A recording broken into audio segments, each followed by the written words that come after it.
It was election night. The television anchors were visibly shaken. The data models were collapsing in real time. State after state was turning red in ways that nobody who had spent the previous 18 months covering the campaign had seriously modeled as a realistic outcome. And across America, in newsrooms and campaign offices and university faculty lounges, the same question was being asked with the same mixture of disbelief and horror. How did this happen? The answer, which took the political class years to partially accept and has still not been fully absorbed, is that Donald Trump understood something about American politics that virtually everyone around him, the consultants, the pollsters, the journalists, the donors, the other politicians, did not. He understood that the rules they were all operating by were not laws of nature, they were conventions. And conventions can be broken, deliberately, profitably, repeatedly. 9 years later, Trump has broken more political conventions than any figure in modern American history. He has been impeached twice, indicted on 91 felony counts across 4 separate criminal cases, found liable for sexual abuse in a civil court, lost the presidency, won it back, and currently sits in the Oval Office for a second term, having survived a political and legal assault that would have ended the career of any conventional politician before the first indictment was even filed. So the question is serious, and it deserves a serious answer. Is Donald Trump a reckless gambler, or is he a political genius? Start with what Trump actually gets right. Because the instinct to dismiss him, to reduce him to a carnival act, a demagogue, an accident of history, has been wrong so consistently and so expensively that it deserves to be examined as a failure of analysis rather than a vindicated position.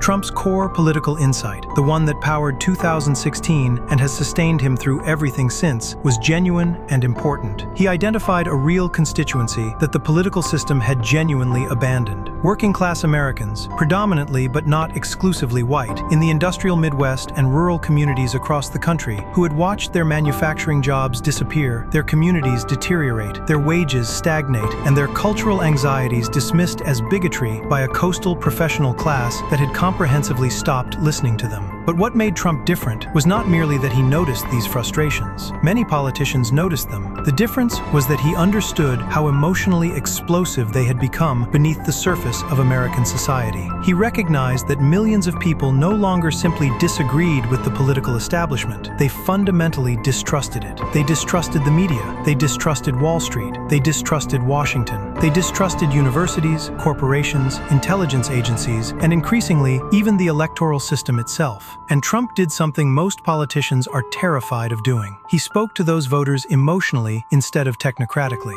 Carefully calibrated language about economic indicators and legislative frameworks, Trump spoke in blunt instincts. America was being humiliated. China was winning. The border was collapsing. The wars were pointless. The elites were corrupt. The system was rigged. To millions of voters, especially those who felt culturally invisible, this sounded less like extremism and more like recognition. Both political parties had failed these voters. The Republicans had offered them tax cuts for corporations and lectures about free markets while their factories closed. The Democrats had offered them identity politics and climate policy while their opioid crisis went unaddressed. Trump offered them something neither party had provided in decades: the sense that someone in power was angry on their behalf, that their grievances were real, that the system that had failed them was rigged, and that he was willing to blow it up. That is not a cynical reading of his appeal. It is an accurate one. The grievances Trump channeled were real before he arrived. He did not invent them. He recognized them, amplified them, and made himself their vessel. That is a form of political intelligence. Crude, combustible, and frequently exploited for purposes that had nothing to do with the voters being addressed, but political intelligence nonetheless. He takes risks that conventional politicians would not take because he has correctly assessed that conventional politicians are constrained by conventions he has demonstrated can be broken. But he takes those risks without the disciplined process, the institutional knowledge, or the genuine respect for consequences that would make the risk-taking strategic rather than impulsive. The political genius is real.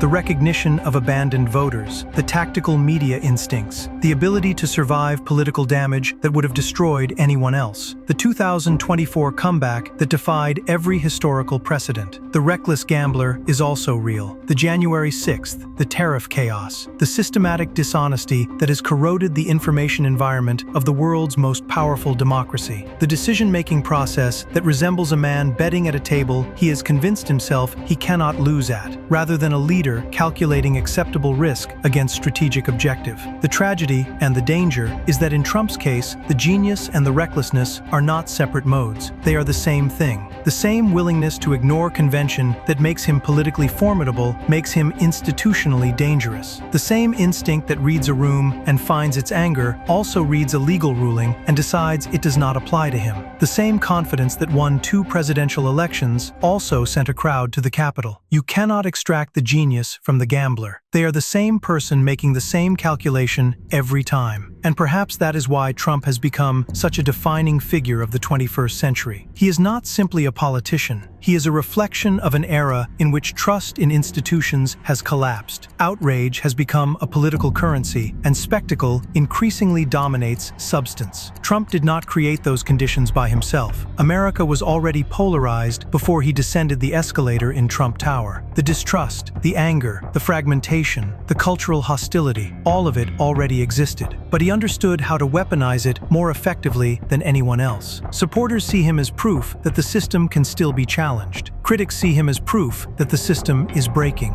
Both perspectives contain truth. Trump represents something larger than a single presidency. He represents the transformation of politics into permanent conflict, into entertainment, into identity, into tribal warfare, where every event becomes existential and every compromise becomes betrayal. And that may ultimately be his most lasting legacy. Not the policies, not even the elections, but the realization that in the modern media age, a politician willing to ignore every convention, absorb every scandal, attack every institution, and dominate public attention 24 hours a day can become almost politically indestructible. Which means the question, reckless gambler or political genius, was always the wrong question. The right question is, what happens to a country that has handed the controls to someone who is genuinely both? And that question is still being answered in real time, with consequences that will outlast his presidency by decades.